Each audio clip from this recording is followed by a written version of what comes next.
রমজান এটি কি শুধু একটি মাস? না ভাই, এটা কোনো সাধারণ মাস না। এটা সেই মাস যে মাসে আসমানের দরজা খুলে দেওয়া হয়, জাহান্নামের দরজা বন্ধ করে দেওয়া হয়, আর শয়তানকে শিকল পরানো হয়।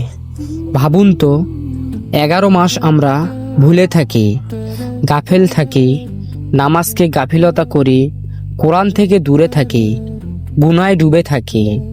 তারপরও আল্লাহ বলেন, আমার বান্দা ফিরে আয়, আমি ক্ষমা করে দেব। এই ডাকটাই হলো রমজান। ভাই, একটি প্রশ্ন করি, আপনি কি নিশ্চিত আগামী রমজান পর্যন্ত বেঁচে থাকবেন? গত রমজানে যারা আপনার পাশে ছিল, আজ তারা কোথায়? কতজন কবরের অন্ধকারে, কতজনের ঘরে আজ কান্না। আমরা কি গ্যারান্টি দিতে পারি এটি আমাদের শেষ রমজান না? যদি এটাই শেষ হয়, তাহলে কি আমরা প্রস্তুত? আমাদের কোরআনের সাথে সম্পর্ক কেমন? তাহাজ্জুদের কান্না আছে, গোপনে কোনো দোয়া আছে? রমজান শুধু রোজা না, রমজান হলো ফিরে আসার একটি সুযোগ। অনেকে ভাবে সকাল থেকে সন্ধ্যা পর্যন্ত না খাওয়া মানেই রোজা। না ভাই, রোজা হলো চোখের রোজা, হারাম থেকে বাঁচা; কানের রোজা, গীবত না শোনা; জিহ্বার রোজা, মিথ্যা না বলা; হৃদয়ের রোজা, হিংসা না রাখা। রাসূলুল্লাহ সাল্লাল্লাহু আলাইহি ওয়াসাল্লাম বলেছেন, যে ব্যক্তি মিথ্যা কথা ও খারাপ কাজ পরিত্যাগ করলো না, তার না খেয়ে থাকার কোনো প্রয়োজনে নেই। তাহলে আমরা কেমন রোজা রাখছি? আপনারাই ভাবুন। রমজানের শেষ 10 রাত, এই রাতগুলো সাধারণ রাত না। একটি রাত আছে যে রাত 1000 মাসের চেয়ে উত্তম।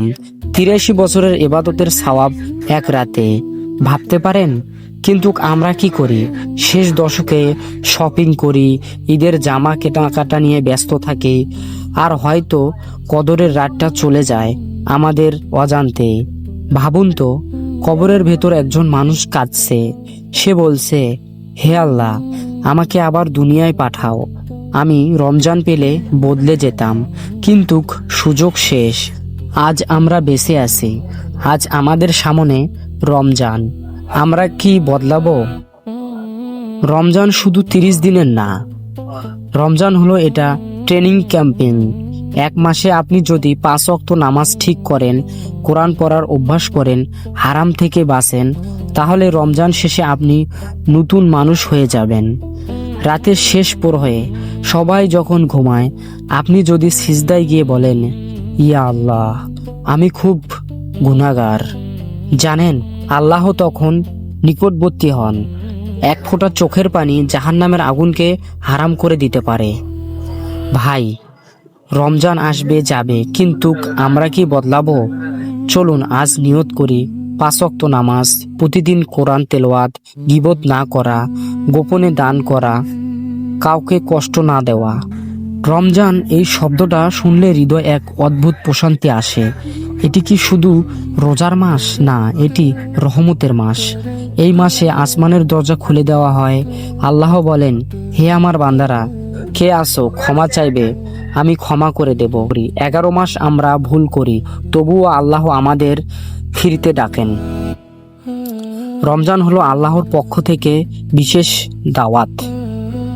একটু চিন্তা করুন, গত রমজানে যারা আমাদের সাথে ইফতার করেছিল, আজ তারা কোথায়? কবরের অন্ধকারে।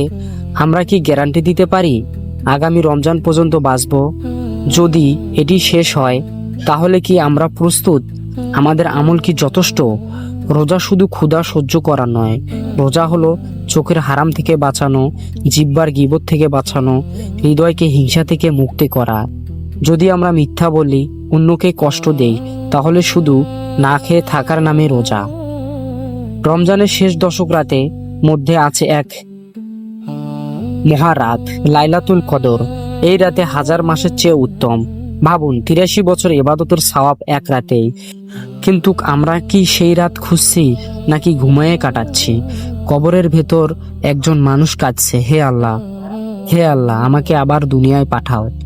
আমি রমজান পেলে বদলে যেতাম, কিন্তু সুযোগ শেষ। আজ আমরা বেঁচে আছি, আজ সুযোগ আছে। রমজান 30 দিনের ট্রেনিং। এই মাসে যদি 5 ওয়াক্ত নামাজ ঠিক হয়, কোরআনের সাথে সম্পর্ক গড়ে ওঠে, গুনাহ থেকে দূরে থাকা শেখা যায়, তাহলে রমজান শেষে জীবন বদলে যাবে। রাতের শেষ প্রহর, সবাই ঘুমিয়ে, আপনি সিজদায় গিয়ে বললেন, ইয়া আল্লাহ, আমি গুনাহগার, আমি আর পারছি না। আল্লাহ সেই কান্না পছন্দ করেন। এক ফোঁটা চোখের পানি জাহান্নামের আগুন থেকে বাঁচাতে পারে। ওই রমজানে আমরা নামাজি হই, কোরআন পড়ি, কিন্তু ঈদের পর আবার আগের জীবনে ফিরে যাই কেন? কারণ আমরা রমজানকে সাময়িক ভাবি। আসলে রমজান আমাদের শেখায় কিভাবে পুরো বছর তাকওয়ার সাথে বাঁচতে হয়। ইফতারের সময় দোয়া কবুল। আপনি যদি কান্না করে বলেন, ইয়া আল্লাহ, আমার জীবন বদলে দিন, হয়তো সেই মুহূর্তে আপনার ভাগ্য লিখে দেওয়া হবে নতুন করে। দোয়া কখনো ছোট না, আল্লাহর কাছে সব কিছুই সম্ভব। ভাই, এই রমজানে হয়তো শেষ, চলুন আজই সিদ্ধান্ত নেই, 5 ওয়াক্ত নামাজ কখনো ছাড়বো না, প্রতিদিন কোরআন পড়বো, গোপনে সদকা দেব, কাউকে কষ্ট দেব না, আল্লাহর কাছে কাঁদবো। হয়তো এই রমজান হবে আমাদের জান্নাতের টিকিট। ভিডিওটি ভালো লাগলে লাইক কমেন্ট করে শেয়ার করে দিবেন। আমার চ্যানেলে নতুন হলে চ্যানেলটি সাবস্ক্রাইব করে দিয়ে পাশে থাকবেন। ভুল ত্রুটি হলে ক্ষমা দৃষ্টি দেখবেন। আল্লাহ হাফেজ।